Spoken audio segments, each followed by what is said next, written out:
Let's go to the Memphite text. This is what the ancient Kemites say.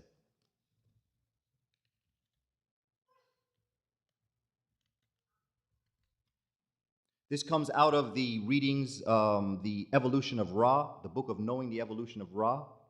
Nebercher records the following story of creation. I am she, he. Now, right there, you know you're dealing with a monotheistic faith. Just by when they open up, they say I. You know they're not talking about no polytheistic. They're talking monotheistic. I am she, he. It is a she, he. Nothing comes forward from man. Nothing comes forward from man alone. Never has, never shall. I'm scared to even think about it. It goes back to this psychosexual thing. See, a lot of people talk about whether the woman, men, I should say, talk about the woman being in front of. I don't want my woman behind me. I want her beside me. I'm checking out the woman in me. I am half a woman and half a man, and proud to be and not afraid to say it. And anyone that's not ain't got no mama. I'm not playing the dozens with anybody. But my mother makes me half a woman, and there's a feminine side to me. That feminine side does not make me attracted to a man. It just makes me act in a most feminine way when I'm taking care of my children. That's the mother in me. When I'm doing the things that are necessary, that is the mother in me. It is neither inferior or superior. It is half of me. So Women's History Month is far more than just studying Harriet Tubman, studying Sojourner Truth. It is studying the woman in me, as women should study the man in them, by the nature of your daddy. This is why Nun, the waters of Nun, are depicted as a male with breasts and pregnant, because African folk had no problem understanding their dual nature. The law of polarity, we never had that problem. And this is something that we are facing that is very serious. I'm walking a thin line when I discuss it, because there's a whole bunch of folk want to get on my earrings and hair anyway. But when you know who you are, it's nothing about that. And we must be honest. We must be dramatic for the 21st century. And we've got to go back to the way the Africans thought. Because to violate a woman, to me, would be violating me. It's not just violating our women, it's violating the woman in me. And I don't like it. If I have a problem with someone hurting a young girl, it's not just hurting a young girl, it's hurting a potential part of me. And that's how we as African folk must begin to look at the way in which the Africans spoke. They never had a problem looking at themselves. They never had a problem looking at females. When you look at Hatshepsut, you'll miss the whole point. Akhenaten used to make pictures of himself, depicting himself as a pregnant man, because he understood that the gestation, the nourishing factor, the sustaining factor, the mother in him was what he wanted to depict, not just as a man, but as a woman. And the same is true for Hatshepsut. She was not acting the part of a man. She claimed ascendancy through the throne through the same God that the men did. But no one even tells you that it was a woman that elected her. But that's to come down the road. To get back to this, I am she, he who evolved him herself under the form of the essence Kepra. I, the evolver of the evolutions and developments which came forth from my mouth. No heaven existed and no earth, and no terrestrial animal or reptiles had come into being. I formed them out of the inert mass of watery matter. I found no place whereupon to stand. I was alone. And the essence, I call them essences. They're also called netures. The essence shu, or air, and tefnut, water, had not gone from me. There existed none other who worked with me. I laid down everything, the foundations of all things, by will, and things evolved themselves therefrom. I united myself with my shadow and set forth Shu and Tefnut out of myself.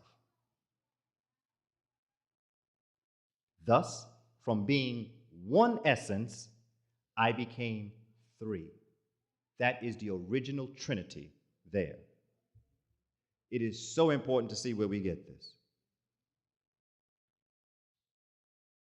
I became three, and Shu and Tefnut gave birth to Nut and Geb. And Nut gave birth to Usir, Aset, Setesh, Nebetet, and Heru. At one birth. It's not Adam and Eve. It's five. But those are psychological personalities that were created within the consciousness of the human being. And that is what set the human being, or the hominoid, from the hominid. At that point, we separated. And then we went on to consciousness. But I'm telling you this story because remember when we talked about the carbon being on the ground? This is the story. Because remember Nut now, Nut and Shu and Geb. Shu finds Nut and Geb. Remember, Nut and Geb come from Shu and Tefnut. Now, Shu is air, Tefnut is moisture. Now, let's get into what we teach children today. Because there was carbon on the earth. But in order to bring forward life, air had to separate the sky or the atmosphere from the earth. And then what occurred is that Nut gave birth to the sun that gave birth to life on earth. Let's talk science. What happened is that air raised the carbon level higher up so that oxygen could come down to earth and give life. That's the same thing that we teach. This comes in a metaphoric story. I've seen this written in planetary science books. The same way I told you about air and carbon dioxide and all that is taught, you could teach this here same way. It's the same exact story. The difference is that this is about 7,000 years older. And it's correct.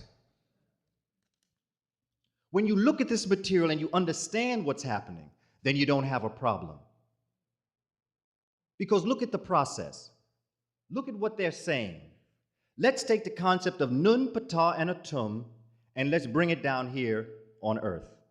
And let's look at the work of John G. Jackson and what John G. Jackson is saying. Because John G. Jackson says that this solar system was once a molten gaseous nebula. This nebula was rotating at enormous speeds. As the mass cooled down, it also contracted and developed greater speed. You're dealing with the law of opposites, the law of polarity. Within this, there's another key. Because remember, you have matter and energy, Nun, Ptah. Atum comes as consciousness and names 4 pair, or 8. But there are 9 planets. There aren't 9 planets. There are 8 planets. Pluto is a moon to Neptune. And the Africans knew it. How could they see out that far? You know, we still think Pluto is a planet. Pluto is no longer the furthest planet from the sun now, you know. Neptune is. Because Pluto now has turned around into Neptune's other atmosphere. And now Neptune is the furthest planet out, and Pluto is number 8. But Pluto's not a planet. And Western civilization thought it was a planet for years. Pluto's too small. Just the size of the 4 outer planets alone tells you that. The 4 inner planets are a certain size. You have Mercury, Venus, Earth, and Mars. Then you have these huge planets, Jupiter, Uranus, Neptune, Saturn. And then you have this little teeny thing out there next to Neptune. And they tell you it's a planet. By the nature of its size, it couldn't be a planet. But that's not the point. How did the Kemites know this if they didn't know all this? How could they have known this? How could they have known this? Because they had everything necessary to do it. There's no question that they had what was necessary. You see, we're in a fog. We believe what they have taught us. We believe that what they say is true, and we don't open ourselves to a much greater horizon. They've kept a wool over us. You know, it's like someone putting you into a room and you thinking that's all there is in life until they open up that door and show you the world. It is so key that we know this. The ancient Kemites were so brilliant. And as I begin to look at the work that they've done, you begin to see exactly how brilliant they are. But the only thing is that I think that they were around far longer than we think.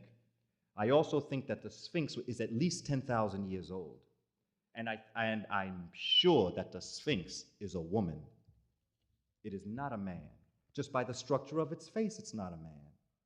Just looking at it is not a man. And looking at when it was built, you would have had to have seen it was built during the times of matrilineal.